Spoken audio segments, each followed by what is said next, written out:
नमस्कार मित्रांनो. आज आपण ज्या विषयावर बोलणार आहोत तो विषय या सृष्टीच्या कणाकणात वसलेला आहे.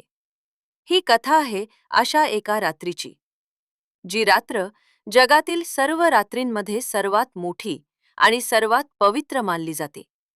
ही कथा आहे साक्षात महाकाल भगवान शिव आणि आदिशक्ती माता पार्वती यांच्या महामिलनाची, म्हणजेच महाशिवरात्रीची. ही केवळ एक पौराणिक कथा नाही, तर हे एक असे गूढ रहस्य आहे जे तुम्हाला जीवनाच्या एका वेगळ्याच प्रवासावर घेऊन जाईल, जिथे भक्तीचा विजय होतो आणि अहंकाराचा नाश होतो. ही कथा सुरू होते अशा एका वेळी, जेव्हा हे ब्रह्मांड दुःखाच्या सावटाखाली होते. माता सतीच्या आत्मदहनानंतर भगवान शिव प्रचंड कोपले होते. त्यांच्या तांडवाने पृथ्वी डळमळीत झाली होती आणि सतीचा देह खांद्यावर घेऊन ते जेव्हा तिन्ही लोकात भटकू लागले, तेव्हा सर्व देवांना वाटले की आता ही सृष्टी नष्ट होईल. भगवान विष्णूंनी आपल्या सुदर्शन चक्राने सतीच्या देहाचे तुकडे केले आणि जिथे जिथे ते तुकडे पडले तिथे तिथे शक्तिपीठे निर्माण झाली. पण या घटनेने महादेवांच्या मनात संसाराप्रती एक अथांग वैराग्य निर्माण झाले. त्यांनी ठरवले की आता पुन्हा कधीच कोणावर प्रेम करायचे नाही आणि ते कैलासाच्या एका दुर्गम शिखरावर जाऊन खोल समाधीमध्ये लीन झाले. हजारो वर्ष लोटली तरी महादेव त्या एकांताच्या शांततेतून बाहेर आले नाहीत. त्यांच्या विरहामुळे सृष्टीचे संतुलन बिघडले होते, निसर्गाचे चक्र थांबले होते आणि याच संधीचा फायदा घेण्यासाठी तारकासूर नावाच्या एका महाभयंकर राक्षसाने जन्म घेतला. तारकासुराने ब्रह्मदेवांची अशी तपश्चर्या केली की त्याने एक अजब वरदान मिळवले. त्याचा मृत्यू केवळ शिवाच्या पुत्राच्या हातूनच होईल अशी त्याने अट घातली. त्याला खात्री होती की शिव आता कधीच विवाह करणार नाहीत आणि त्यामुळे त्याला कोणीच मारू शकणार नाही.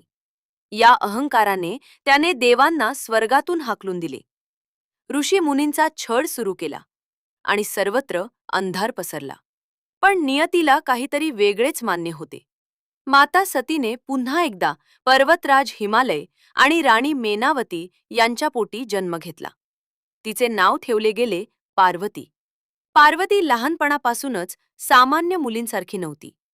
तिचे मन नेहमीच उत्तरेकडे कैलासाच्या दिशेने धावत असे. तिला तिच्या पूर्वजन्माची जाणीव होऊ लागली होती आणि नारद मुनींनी जेव्हा तिला तिच्या भाग्याबद्दल सांगितले, तेव्हा तिने ठरवले की जर पती मिळवायचा असेल तर तो केवळ महादेवच मिळवायचा. पण महादेवांना प्रसन्न करणे हे जगातील सर्वात कठीण कार्य होते, कारण त्यांनी स्वतःला जगापासून पूर्णपणे तोडून घेतले होते. पार्वतीने ठरवले की ती राजमहालाचा त्याग करेल. तिने आपले दागिने आणि रेशमी वस्त्रे फेकून दिली आणि ती हिमालयाच्या एका उंच शिखरावर निघून गेली. तिथे तिने जी तपश्चर्या केली ती पाहून साक्षात देवतांचेही काळीज थरारले. सुरुवातीला तिने केवळ कंदमुळे खाल्ली. नंतर तिने केवळ झाडावरून गळून पडलेली पाने खाऊन स्वतःला जिवंत ठेवले, म्हणून तिला अपर्णा असे नाव पडले. उन्हाळ्यात प्रखर अग्नीच्या मध्ये बसून आणि हिवाळ्यात गोठलेल्या बर्फाच्या पाण्यात उभी राहून तिने केवळ ओम नमः शिवाय या मंत्राचा उच्चार केला. हजारो वर्ष लोटली. तिच्या शरीरावर मुंग्यांनी वारूळ बनवले तरीही तिचे ध्यान ढळले नाही. इकडे देवांनी एक योजना आखली. त्यांनी कामदेवाला पाठवले की महादेवांच्या मनात प्रेमाचा अंकुर फुलावा. पण महादेवांनी आपला तिसरा डोळा उघडला आणि कामदेवाला क्षणात भस्म करून टाकले. पार्वती हे सर्व पाहत होती, पण ती डगमगली नाही. तिने तिचे तप अधिकच कठोर केले. अखेर महादेवांचे ध्यान भंग पावले आणि त्यांना आपल्या या महान भक्ताची परीक्षा घ्यावी लागली. भगवान शिव एका बटू ब्राह्मणाचे रूप घेऊन पार्वतीकडे आले. त्यांनी विचारले, हे देवी, तू कोणासाठी हे शरीर जाळत आहेस? पार्वतीने उत्तर दिले, मी महादेवांना प्राप्त करण्यासाठी हे तप करत आहे. तेव्हा तो ब्राह्मण हसून म्हणाला, अगं तू वेडी आहेस का? तू त्या अघोरी शंकराकडे काय पाहिले आहेस? तो स्मशानात राहतो, अंगाला राख फासतो, गळ्यात साप घालतो. त्याला ना घर आहे ना कुल. अशा व्यक्तीशी लग्न करून तुला काय सुख मिळणार? त्यापेक्षा विष्णू किंवा इतर एखाद्या तेजस्वी देवाशी लग्न कर. शिवाची ही निंदा ऐकून पार्वतीचा राग अनावर झाला. तिने आपले कान बंद केले आणि म्हणाली, बस करा महाराज. तुम्ही ज्ञानी असूनही तुम्हाला महादेवांचे तत्व समजले नाही. महादेव अकिंचन आहेत, कारण ते संपूर्ण ब्रह्मांडाचे मालक आहेत. ते अमंगळ दिसतात, कारण ते स्वतः मांगल्याचा उगम आहेत. जर तुम्ही अजून एक शब्द जरी त्यांच्या निंदेचा उच्चार केला, तर मी माझे प्राण इथेच अर्पण करीन. पार्वतीचे हे अढळ प्रेम आणि निस्सीम श्रद्धा पाहून महादेवांनी आपले ब्राह्मण रूप त्यागले आणि ते आपल्या दिव्य स्वरूपात प्रगट झाले. त्यांनी पार्वतीचा हात धरला आणि म्हणाले, हे पार्वती, आजपासून मी तुझा ऋणी झालो आहे. तुझ्या भक्तीने मला जिंकले आहे. आता वेळ होती त्या ऐतिहासिक क्षणाची, ज्याला आपण महाशिवरात्री म्हणतो. लग्नाचा दिवस ठरला. हिमालयाचे घर सजले होते. सर्व देवता वरात घेऊन येण्यासाठी सज्ज झाले होते. पण ही वरात जगातील सर्वात विचित्र वरात ठरणार होती. महादेवांनी नंदीवर स्वार होऊन प्रस्थान केले. त्यांच्या मागे कोण होते? तर भूत प्रेत, पिशाच्च, डाकिनी, शाकिनी, विचित्र आकाराचे गण, ज्यांना कोणाला एक डोळा होता तर कोणाला 10 हात. ते सर्वजण रक्ताच्या आणि राखेच्या रंगात माखलेले होते आणि हर हर महादेवच्या गर्जनेत नाचत होते. जेव्हा ही वरात हिमालयाच्या दाराशी पोहोचली, तेव्हा पार्वतीची आई मेनावती आरती घेऊन आली. पण सापांनी वेढलेल्या आणि भूतांच्या गराड्यात असलेल्या महादेवांना पाहून त्या भीतीने बेशुद्ध झाल्या. त्यांनी या लग्नाला कडारून विरोध केला. तेव्हा पार्वतीने महादेवांना विनंती केली की त्यांनी आपले उग्र रूप त्यागून सुंदर रूप धारण करावे. भक्ताच्या विनंतीखातर महादेवांनी चंद्रशेखर रूप धारण केले, जे पाहून ब्रह्मांडातील सर्व सौंदर्य फिके पडले. त्यानंतर मोठ्या थाटामाटात वेद मंत्रांच्या घोषात शिव आणि पार्वतीचा विवाह संपन्न झाला. हा विवाह म्हणजे केवळ 2 जीवांचे मिलन नव्हते, तर ते प्रकृती आणि पुरुषाचे एकत्रीकरण होते, ज्यामुळे सृष्टीचे चक्र पुन्हा एकदा आनंदाने फिरू लागले. याच रात्रीशी संबंधित दुसरी एक कथा आहे. ती म्हणजे शिकारी लुब्धकाची. लुब्धक नावाचा एक शिकारी एकदा जंगलात शिकारीसाठी गेला, पण त्याला काहीच शिकार मिळाली नाही. रात्र झाली आणि तो एका बेलाच्या झाडावर चढून बसला. तिथे झाडाच्या खाली एक शिवलिंग होते, जे मातीखाली गाडलेले होते. शिकारी रात्रभर जागा होता आणि भूक लागल्यामुळे तो झाडाची पाने तोडून खाली टाकत होता. योगायोगाने ती बेलाची पाने त्या शिवलिंगावर पडत होती. नकळतपणे त्याने महाशिवरात्रीचे पूर्ण व्रत पाळले होते. पहाटे जेव्हा शिकारी झाडावरून खाली उतरला, तेव्हा साक्षात महादेव त्याच्यासमोर प्रकट झाले. महादेवांनी त्याला आशीर्वाद दिला की ज्याने अजाणतेपणे माझी भक्ती केली त्यालाही मी मोक्ष देतो. ही कथा आपल्याला शिकवते की देव तुमच्या संपत्तीचा किंवा ज्ञानाचा भुकेला नसतो, तो तुमच्या शुद्ध भावाचा भुकेला असतो. महाशिवरात्रीची ही रात्र आपल्याला आठवण करून देते की आपल्या आतही एक शिव आहे आणि एक शक्ती आहे. जेव्हा आपण आपल्या अहंकाराचा त्याग करतो, तेव्हाच आपण त्या ईश्वराशी एकरूप होऊ शकतो. आजही लाखो लोक या रात्री उपवास करतात, जागरण करतात आणि महादेवांच्या चरणी लीन होतात, कारण या रात्री शिवाचे चैतन्य संपूर्ण पृथ्वीवर सर्वात जास्त असते. तर मित्रांनो, ही होती शिवशक्तीच्या महामिलनाची ती अमर गाथा, जी आजही आपल्याला प्रेमाची आणि त्यागाची शिकवण देते. हर हर महादेव. या कथेचा प्रत्येक शब्द तुमच्या काळजाला स्पर्श करेल अशी माझी खात्री आहे. ही कथा केवळ ऐकण्यासाठी नाही, तर ती अनुभवण्यासाठी आहे. महादेवांचा स्वभाव असा आहे की ते एका साध्या बेलपत्राने सुद्धा प्रसन्न होतात, पण त्यामागे तुमची श्रद्धा असणे गरजेचे आहे. पार्वती मातेने हजारो वर्ष जे कष्ट सोसले, ते केवळ महादेवांना मिळवण्यासाठी नव्हते, तर जगाला हे सांगण्यासाठी होते की जर तुमचे ध्येय मोठे असेल, तर तुमचे प्रयत्न सुद्धा तितकेच मोठे हवेत. आजच्या धावपळीच्या युगात आपण खूप काही मिळवण्याच्या मागे धावतो, पण मनाची शांती मात्र हरवून बसतो.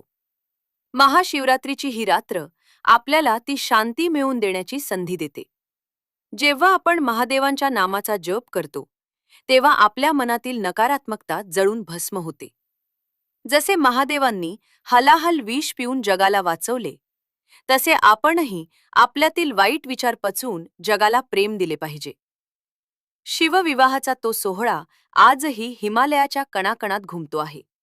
असे म्हटले जाते की आजही महाशिवरात्रीच्या रात्री कैलास पर्वतावर एक वेगळीच रोषणाई असते आणि तिथले वातावरण भारावून जाते.